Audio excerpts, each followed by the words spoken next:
Hi dear friends and subscribers, welcome to the second show today on this Cricket Happening show, and this would be the preview of Group C, which consists of Sri Lanka, the host team, South Africa and Zimbabwe. Well, before I start that, I'll be doing great injustice to a great cricketer if I were not to mention this. Unfortunately, I lost sight of the fact, and I just realized that if I'm not going to talk about it, as I said, it would be great injustice.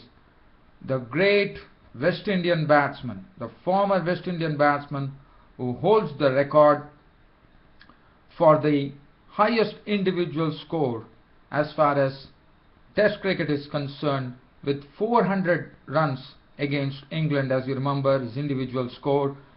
And then he also holds the fastest, he also holds the record for the highest individual score by a person in international cricket, whereby he scored 501 runs playing for Warwickshire against Durham. He is none other than the former West Indian great player Sir Brian Lara, one of those players who really entertained the cricket fans the world over. He was yesterday inducted into the ICC Hall of Fame in world cricket. What an achievement, and congratulations to him. And sorry that I couldn't actually mention this. As I said, if I am not going to talk about that, I am going to do a great injustice to what such a wonderful cricketer who gave wholesome entertainment to cricket fans the world over. Now moving on, we will talk about the host team Sri Lanka, the home team. Definitely Sri Lanka will be very motivated right now because Kumar Sangakkara, the ICC Cricketer of the Year, Kumar Dharmasena, the best umpire in world cricket today. Well, looking at it, Sri Lanka, well, they know the conditions, they know what they can expect, and I'm sure this is going to be the team which is what for. Like West Indies, I have a feeling that Sri Lanka also have lots of good all-rounders and some aggressive batsmen and some the players who are actually tuned to 2020 cricket, and I think Sri Lanka could also be strong contenders. Well, whether Sri Lanka could at least do something for their team, which they missed doing in the World Cup 2011, where they lost against India. If they could write a new script here by winning the T20 World Cup 2012 on their home turf, that would be a fantastic feeling for the whole Sri Lankan squad. But it's not going to be easy. Well, they are led by Mahela Jayawardene, the captain, who is a wonderful captain. He is as good as Kumar Sangakkara. According to me, Kumar Sangakkara and Mahela Jayawardene go hand in hand, and both are very astute judges of the game. So Mahela Jayawardene will be the captain who will be leading the team.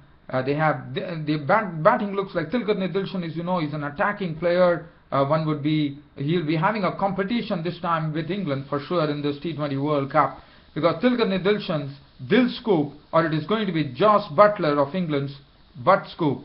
That's going to be a real competition, and it would be very good to see. There would definitely be some scoop shots coming in from Dilshan and Joss Butler of England. Dinesh Chandimal is another talented player. He would like to show something to his home crowd for sure in this T20 World Cup. And he's not a person who really likes to get on with the game, likes to go over the top initially. And then we have the all-rounders. Look at the all-rounders they have. Angelo Matthews, you know what a terrific all-rounder he is. Batting, bowling, fielding, everything comes to him naturally. And then they have Thisara Perera. He has been growing as far as the world cricket is concerned, as far as the Sri Lankan team is concerned in stature with his batting and bowling exploits. And he also plays some very good cameos when the chips are down, or as and when. As far as Thisara Perera is there, I can say the match is not over, because he can really take the match away from you. because he is the one who is a real game changer according to me, because he hits the ball with tremendous force. And then they have Jeevan Mendis. Now Jeevan Mendis is a spinner, but he's also a good all-rounder. He can come around, play in the late order and get some very, very useful runs. And then we have Lahiru Thiramane. They have, as far as the and they also have some new faces now. Dilshan Munawira, as he did well in the IPL, he did well in the SLPL, the Sri Lankan Premier League, and Dilshan Munawira is a very exciting batsman to watch. He likes to get on with the game. He's pretty aggressive. When I really see Dilshan Munawira, what I really I mean, my mind harks back to Sri Lanka in those days, where Sanat Jayasuriya and Romesh Kalvitarana, one would remember. Romesh Kalvitarana, when I think about Romesh Kalvitarana, I think Dilshan Munawira is something of the same category, because he's short, he's also stockily built, and whether Dilshan Munawira can do what Romesh Kalvitarana once did for Sri Lanka in the World Cup remains to be seen. So Dilshan Munawira is a good player to watch. He likes to really hit the ball hard and high, and as far as and also they have another new face, Akila Dhananjaya. He's a spinner who actually mileage everything picked up at the nets. He did well in the SLPL, and he's a bowler to watch. Whether he's going to get an opportunity, that remains to be seen. As far as the bowling is concerned, it would be Shaminda Aranga, who bowled very well in the SLPL, impressed one and all with his bowling. He's a very cool chap. He bowled extremely well, and he also holds the record, as you know, for getting first ball dismissal in all the three forms of cricket. And then they have the spinner Rangana Herath, who could really make life difficult for the batsman. Nuwan Kulashekara would be. Nuwan Kulashekara could also come handy with the bat. And they have Lasith Malinga. Lasith Malinga, is the strike bowler. And as I said, they have lots of bowlers. The Angelo Matthews can bowl. They have Tisra Pereira, who bowls well. And this team has a real blend here. Whether they can really give joy to the Sri Lankan public in this T20 World Cup. That is something one is waiting for. Well, now I'm turning the attention here to South Africa. Now, South Africans, known to be chokers, but every time they have been taking this chokers tag, every time last time in the World Cup too, when I had a sneaky feeling that South Africa would be able to do it, but they have always proven themselves as chokers.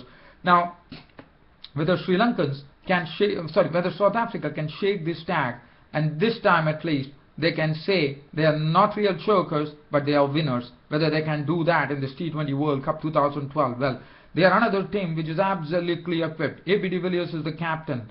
A.B. de Villiers captaining South Africa for the first time in a World Cup. That's a great feeling for him. He should be leading the way by example, because he's a very good batsman, a very threatening batsman, and he can really be quite dangerous.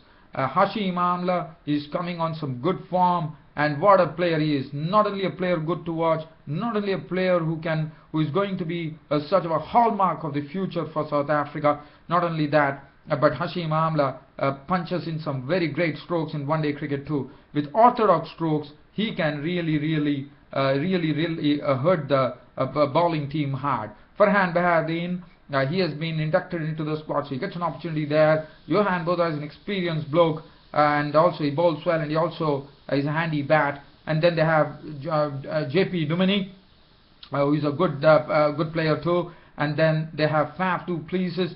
Not only he's an all-rounder, he's batting well. If he wants, he can stay there, but it's T20 it's T20, so he definitely has to really hit some big shots. He's capable of that. His fielding is absolutely marvelous. He's a great treat to watch in the field. He's a real panther on the field. And also his bowling, he comes in and bowls his spin over there.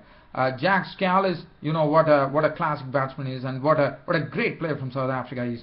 Richard Levy getting the award in the ICC 2012 of the best T20 cricketer of the year, and why not? He holds the record for the fastest century in T20 cricket, and he did that against New Zealand. Albie Markel and Monty Markel, the brothers. Albie Markel will be one who is to will have to really contribute in a great way to this South African squad with his batting. And as far as batting is one, because Albie Morkel comes in at the late order, and if there are more runs to get, Albie Morkel would be the man to depend on, because he can really send the ball soaring over the fence with regularity. Morne Morkel will be partnering with Dale Steyn, and they would be the ones. Morne Morkel will be also pretty difficult to handle, along with Dale Steyn, the express bowler, because Morne Morkel will rely on bounce to get his wickets there. But whether he can do that is something one has to see. Justin Ontong comes into the team as an all-rounder. He can also tonk the ball a bit hard, very hard. Now, Wayne Parnell would have not been happy the other day getting some treatment from Josh Butler, going for 32 runs. He will have to really iron out his flaws there and bowl a perfect line and length if he needs to play in the South African squad. Robin Peterson is a left-arm spinner. He could be used very sparingly by AB de Villiers, and Robin Peterson could also comes in and he could actually get some big strokes going at times. Lonwabo Sotsobo, a much improved bowler, and he would be another bowler who would not be very easy for the opposition, because again he's a left armer. His angle would be across the batsman, and one has to really see how Lonwabo Sotsobe goes. Well, I just don't have much time, so Zimbabwe squad, I move on to the Zimbabwe squad. They are led by a very good captain, a person who also played in the SLPL. He can be also a very tough customer, and he can give some aggressive starts too. He has Brendan Taylor, then they have Craig Irvine, who has been doing well in the English county circuit, but the openers would be Hamilton Masakadza and Vusi Subanda. They too have a very aggressive form of playing, and both of them can really put some quick runs on the board.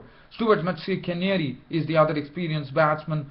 They have Foster Mutizwa, then they have Brendan Taylor himself. Elton Chugumura will come in as an all-rounder. Elton Chugumura needs to really prove a point. It's a high time that Elton Chugumura gets something with the bat, because he has been, all of them talked about as a very hard hitter of the ball. Whether he can do this for Zimbabwe in the T20 World Cup, and then the Zimbabwe would definitely rely on those spinners. They have great variety as far as spin bowling is concerned. Graham Creamer is the leg spinner. They have Ray Price, who can be very difficult. In fact, he won't even allow you to get the ball off the square. He's such a good bowler.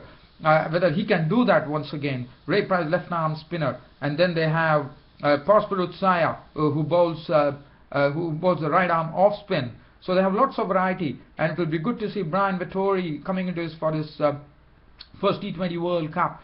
He would be actually partnering Pofu, who's a much improved bowler now. So Chris Pofu and Brian Vettori will be operating in tandem, and then they have some new blokes there, Richard Muzange, and they have Malcolm Waller. Now Malcolm Waller is also a good all-rounder. He can bat and bowl as well, and that's the team composition. So as I said, time has just been running out. Kyle Jarvis, one can't forget about Kyle Jarvis. Kyle Jarvis is also a wonderful bowler, so he could also, he would also be a part of the mix. But as I said, time is running out, dear fans, on this preview of Group C. Unfortunately, I will have to really wind up this cricket conversation now, and I will have to be concentrating on my final show, which is coming up after this, and that would be Group D, which consists of Pakistan, Pakistan, Bangladesh and New Zealand. And well, I think Pakistan are looking good as far as this particular group is concerned.